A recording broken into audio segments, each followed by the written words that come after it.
안녕하세요 여러분, 준의 세계 준입니다. 오늘 제가 이렇게 카메라를 켠 이유는요, 여러분들이 제 영상 댓글에 교육대학원에 가려면은 학부 때 무슨 준비를 해야 되냐라는 질문을 하셨어요. 그래서 그거에 대해서 좀 답변을 드리면 좋겠다라는 생각이 들어서 이렇게 영상을 찍고 있습니다. 물론 저는 학부를 졸업하고 군대를 갔다가 온 케이스이기 때문에 조금 이야기가 다를 수 있어요. 그런데 제가 6개월 동안 경험한 교대원 생활과 그리고 제 주변에 학부를 마치고 교대원에 오신 분들이 되게 많아요. 그래서 그분들의 이야기를 들은 것을 바탕으로 여러분들께 조금이나마 도움이 될 조언을 해드리고자 합니다. 그러면 지금부터 영상을 찍어보도록 할게요. 먼저 첫 번째는 교직 과목을 많이 듣고 왔으면 좋겠다라는 거예요. 이거는 교원 자격증을 취득하신 분들은 상관이 없어요. 그런데 저처럼 비사대에 교원 자격증도 안 따신 분들에게는 좀 중요한 이야기일 수 있습니다. 왜냐하면 교대원에 오셔서 수업 다 들어야지 이렇게 생각하시는 분들이 많은데, 교대원에 와서 들을 수 있는 학점이 생각보다 많지 않아요. 저희 학교를 기준으로 말씀드리면 총 50학점을 들을 수가 있어요.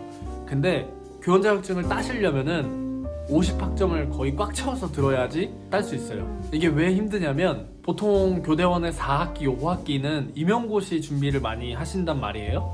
그런데 그때도 10학점씩 들어버리면 머리가 아픕니다. 과제도 많고 시험도 많고 그러다 보니까 임용고시 준비가 잘 안 되는 게 사실이에요. 뭐 논문도 써야 되거나 이런 경우가 있기 때문에 대부분 후회하시는 것들이, 학부 때 내가 좀 힘들더라도 교직 과목을 듣고 올 걸, 이런 얘기를 많이 하시거든요. 이런 질문들, 그러니까 학부 때 뭘 준비해야 돼요 라고 말씀하시는 분들이 대부분 3학년 2학기 아니면 4학년생들이에요. 그래서 그런 분들은 그래도 1, 2학년 때 학점을 거의 가득 채워서 들으시기 때문에 좀 여유가 있잖아요. 그래서 그때 필요하다면 교직 과목을 한두 과목씩 넣어가지고 나중에 미래에 있을 그런 고단함을 조금 해소해 줄 수 있는 일들을 하셨으면 좋겠다라는 게 저의 생각이자, 그리고 주변에 학부를 미리 졸업하신 분들의 생각입니다. 그런데 그때 중요한 점은 뭐냐면, 자기가 지원하고자 하는 교육대학원에서 그걸 인정을 안 해주는 과목들이 있을 수 있어요. 근데 물론 거의 다 인정이 되긴 하는데요. 그래도 예를 들어 내가 고대에 지원하고 싶다, 연대에 지원하고 싶다, 아니면 다른 학교들에 지원하고 싶다 하면은 그 학교 행정실에 반드시 전화를 하셔가지고 내가 이런 과목을 들으려고 하는데 인정이 되냐, 이런 것들을 꼭 반드시 체크를 하신 다음에 수강 신청하시기를 바랍니다. 이 조언은 후회하지 않을 선택이 될 겁니다. 그리고 두 번째는요, 한국사 자격증을 따는 거예요. 한국사 자격증은 임용고시를 보는 데 있어서 필수 자격이거든요. 근데 그게 임용고시 시험을 치르는 시점부터 5년 전 것까지만 인정이 돼요. 그러니까 예를 들면 이번 연도 2021년에 시험 본 분들은 2016년 이후에 딴 한국사 자격증만 인정이 되는 거죠. 그래서 아까도 말씀드렸다시피 이런 질문 하시는 분들은 거의 3학년 후반기 들어가신 분들이 많아요. 그때 한국사 자격증을 따시면 교육대학원 2년 6개월, 그리고 지금 남은 학부 개월수를 따졌을 때 적어도 한 2번 정도는 임용고시를 치를 수 있는 자격이 되거든요.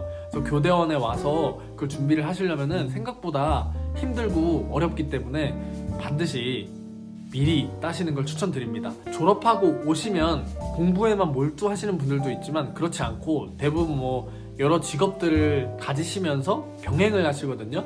그럼 조금 더 힘들어질 수가 있어요. 그래서 여러분들은 반드시 한국사 자격증을 따서 왔으면 좋겠다 라는 조언을 드립니다. 그리고 세 번째는요, 이거는 국어교육과를 희망하시는 분들, 그리고 임용고시를 희망하시는 분들은 학부 때 책을 좀 부지런히 읽었으면 좋겠어요. 어떤 책이냐면 임용기출문학, 이런 식으로 치시면 정리된 게 좀 나오거든요. 거기에 나온 책들, 그리고 지금 현재 문학 교과서가 많이 있잖아요. 그 교과서 안에 실려있는 흔히 말하는 고전이라고 하는 작품들, 그런 것들 좀 읽어오시면 굉장히 도움이 많이 될 겁니다. 그래서 저 같은 경우는 학부 때 책을 많이 안 읽어가지고 지금 좀 고생을 하고 있는데요. 이번 학기에 약 한 20권 정도 현대문학 고전을 좀 읽었습니다. 그래서 뭐가 있냐면 대표적으로 이런 책이 있어요. 천변풍경이라는 책인데, 이거는 1936년에 쓰여진 책이고, 그래서 이것도 임용에 기출된 거예요. 임용을 보실 때는 이게 딱 단적으로 요만큼만 실려 있어요.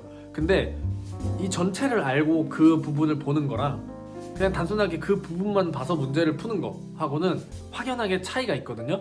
그러다 보니까 이렇게 저도 선배들한테 조언을 들은 거지만 원문으로 읽는 게 좋다라고 했어요. 그래서 저 같은 경우에 다 읽으려고 노력을 하고 있고요. 여러분들은 좀 지금 시간이 있으실 때 찬찬히 한 권 한 권 읽어서 오시면은 좀 도움이 많이 될 겁니다. 마지막은요. 이것 좀 이른 생각일 수 있는데요. 교육대학원에 오시기 전에 자기가 연구하고자 하는 방향을 좀 명확하게 세우고 오셨으면 좋겠어요. 저도 그게 잘 안 돼가지고 고생을 하고 있는데, 예를 들면 이런 거예요. 내가 국어 교육과를 가고 싶어요. 근데 국어 교육에도 굉장히 많은 분야가 있잖아요. 뭐 극단적으로 예를 들면 문학이 있을 것이고 문법이 있을 것이고, 그러면 나는 이 둘 중에서 나중에 졸업할 때 혹은 이제 연구를 계속 해야 되는데 그 연구 과제로 어떤 걸 선택하지라는 고민을 좀 하셨으면 좋겠다는 거예요.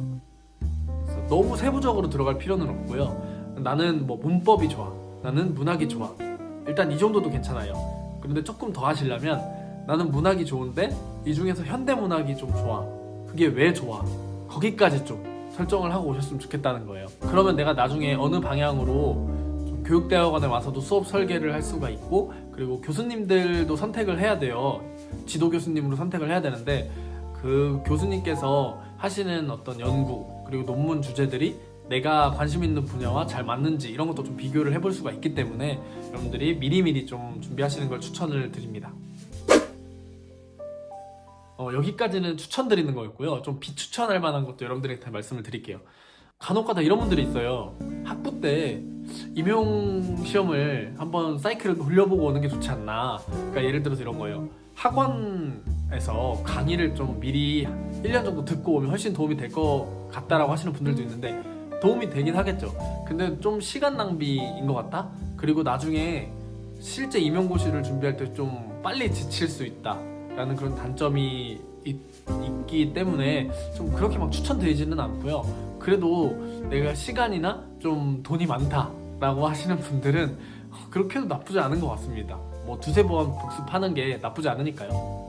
그리고 뭐 영어 자격증이나 한자 자격증 이런 걸 좀 따고 오는 게 좋지 않나요? 라고 하시는 분들이 있는데, 사실 입학할 때 영어 교육 전공이나 뭐 한문 교육 전공 이런 게 아니라면 크게 필요 없다고 생각합니다. 전화를 주셔도 답변을 좀 그렇게 드리고 있고요. 그래서 그걸 준비하는 시간에 차라리 전공 면접 준비나 앞에서 제가 말씀드렸던 교직 과목 이런 것들을 조금 더 듣고 오시는 게 좋겠다. 물론 학교마다 졸업하실 때 이런 제2외국어 자격으로 제한을 하는 경우도 있어요. 그렇기 때문에 뭐 100% 중요하지 않다라고 말씀드리긴 어렵지만 그래도 다른 거에 비해서 덜 중요하다 이렇게 말씀을 드리고 싶습니다. 오늘은 좀 자연스럽게 여러분들께 진짜 동생한테 조언하듯이 그냥 제가 느낀 점을 이렇게 이야기해봤는데요. 조금씩 저도 적용이 돼가는 것 같아요. 그래서 다음 영상에서는 아마 제가 6개월 동안 교육대학원에 다니면서 느낀 점을 이야기해 보려고 하는데요. 그 영상도 잘 봐주시고 여러분들 앞으로 구독, 좋아요를 누르시면 더 많은 정보를 얻으실 수 있습니다. 그럼 다음에 또 만나요. 안녕.